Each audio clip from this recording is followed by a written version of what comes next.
नमस्कार। इस ब्रीफिंग में शामिल होने के लिए आप सभी का धन्यवाद। जैसा कि आप सभी जानते हैं, 22 अप्रैल 2025 को लश्कर-ए-तैयबा से संबंधित पाकिस्तानी और पाकिस्तान प्रशिक्षित आतंकवादियों ने भारत में जम्मू और कश्मीर के पहलगाम में भारतीय पर्यटकों पर बर्बरतापूर्ण हमला किया। 25 भारतीयों और एक नेपाली नागरिक को कायरतापूर्ण मौत के घाट उतार दिया गया। मुंबई के 26 नवंबर 2008 के हमलों के बाद यह भारत में हुई किसी आतंकवादी हमले में मारे गए आम नागरिकों की संख्या की दृष्टि से सबसे गंभीर घटना है। पहलगाम का हमला अत्यधिक बर्बरतापूर्ण था, जिसमें वहां मौजूद लोगों को करीब से और उनके परिवारों के सामने सिर पर गोली मारी गई। हत्या के इस तरीके से परिवार के सदस्यों को जानबूझकर आघात पहुंचाया गया। साथ ही उन्हें यह नसीहत भी दी गई कि वे वापस जाकर इस संदेश को पहुंचा दें। यह हमला स्पष्ट रूप से जम्मू और कश्मीर में बहाल हो रही सामान्य स्थिति को बाधित करने के उद्देश्य से किया गया था।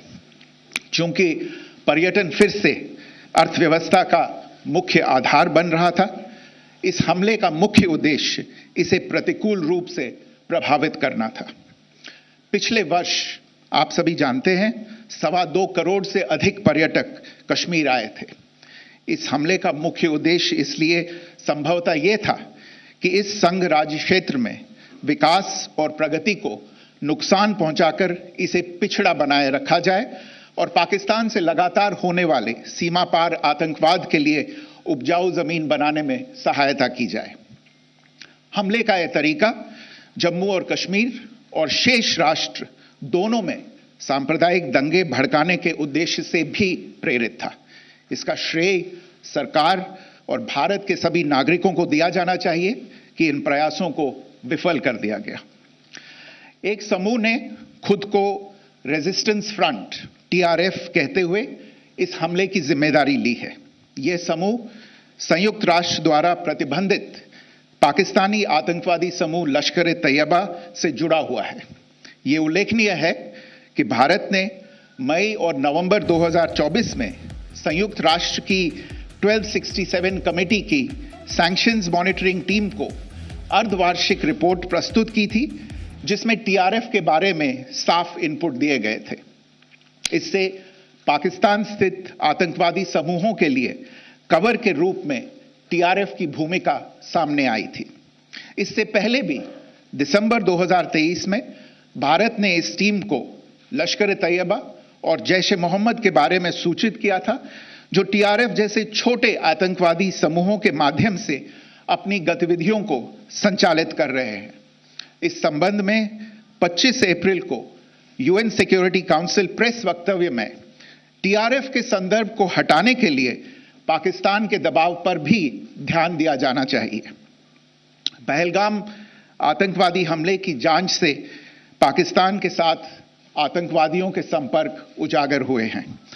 रेजिस्टेंस फ्रंट द्वारा किए गए दावे और लश्कर-ए-तैयबा से ज्ञात सोशल मीडिया हैंडल द्वारा इसको रीपोस्ट किया जाना इसकी पुष्टि करता है। चश्मदीद गवाहों और विभिन्न जांच एजेंसियों को उपलब्ध अन्य सूचनाओं के आधार पर हमलावरों की पहचान भी हुई है। हमारी इंटेलिजेंस ने इस टीम के योजनाकारों और उनके समर्थकों की जानकारी जुटाई है। इस हमले की रूपरेखा भारत में सीमा पार आतंकवाद को अंजाम देने के पाकिस्तान के लंबे ट्रैक रिकॉर्ड से भी जुड़ी हुई है, जिसके लिखित और स्पष्ट दस्तावेज उपलब्ध हैं। पाकिस्तान दुनिया भर में आतंकवादियों के लिए एक शरण स्थल के रूप में पहचान बना चुका है। यहां अंतर्राष्ट्रीय स्तर पर प्रतिबंधित आतंकवादी सजा पाने से बचे रहते हैं। इसके अलावा पाकिस्तान ने इस मुद्दे पर विश्व और फाइनेंशियल एक्शन टास्क फोर्स जैसे अंतर्राष्ट्रीय मंचों को जानबूझकर गुमराह करने के लिए भी जाना जाता है। साजिद मीर का मामला, जिसमें इस आतंकवादी को पाकिस्तान ने मृत घोषित कर दिया था और फिर अंतर्राष्ट्रीय दबाव के परिणाम स्वरूप वो जीवित पाया गया, इसका सबसे स्पष्ट उदाहरण है।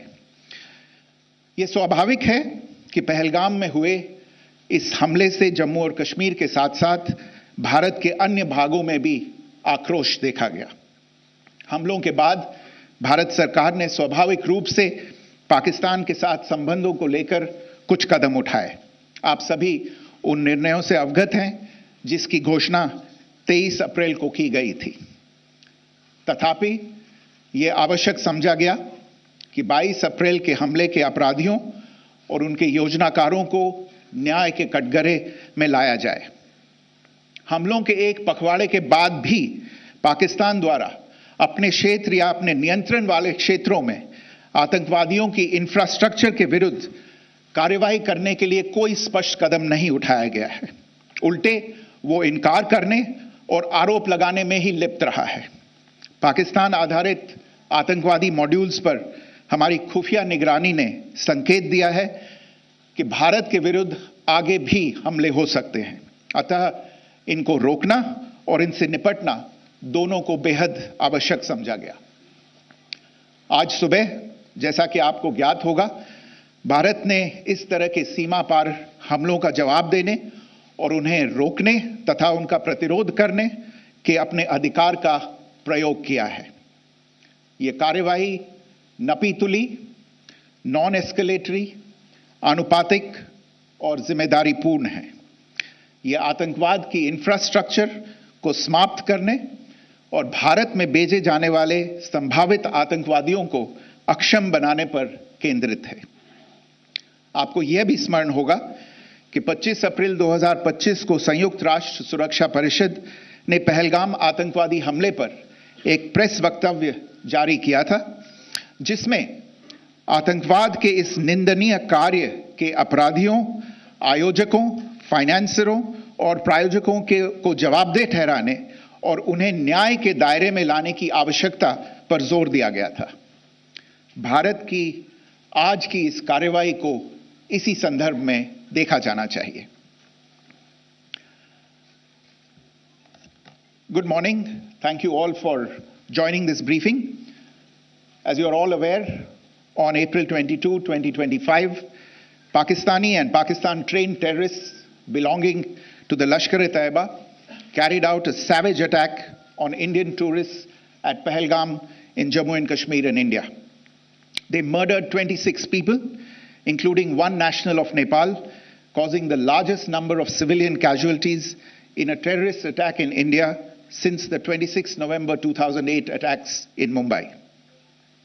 The attack in Pahalgam was marked by extreme barbarity, with the victims mostly killed with headshots from close range and in front of their families. Family members were deliberately traumatized through the manner of the killing, accompanied by the exhortation that they should take back the message. The attack was clearly driven by the objective of undermining the normalcy returning to Jammu and Kashmir. In particular, it was designed to impact the mainstay of the economy, tourism, with a record 23 million tourists visiting the valley last year.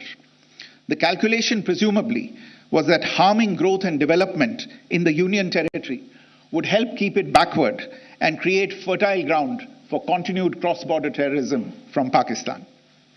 The manner of the attack was also driven by an objective of provoking communal discord, both in Jammu and Kashmir and the rest of the nation. It is to the credit of the government and the people of India that these designs were foiled. A group calling itself the Resistance Front has claimed responsibility for the attack. This group is a front for the UN-proscribed Pakistani terrorist group Lashkar-e-Taiba. It is notable that India had given inputs about the TRF in the half-yearly report to the monitoring team of the UN's 1267 Sanctions Committee in May and November 2024, bringing out its role as a cover for Pakistan-based terrorist groups. Earlier too, in December 2023, India had informed the monitoring team about Lashkar and Jaish-e-Mohammed operating through small terror groups such as the TRF. Pakistan's pressure to remove references to TRF in the April 25 UN Security Council press statement is notable in this regard. Investigations into the Pahalgam terror attack have brought out the communication notes of terrorists in and to Pakistan, the claims made by the Resistance Front and their reposting by known social media handles of the Lashkar-e-Taiba speak for themselves. Identification of the attackers based on eyewitness accounts as well as other information available to law enforcement agencies has also progressed. Our intelligence has developed an accurate picture of the planners and backers of this team. The features of this attack also tie in with Pakistan's long track record of perpetrating cross-border terror in India, which is well documented and beyond question. Pakistan also has a well-deserved reputation as a haven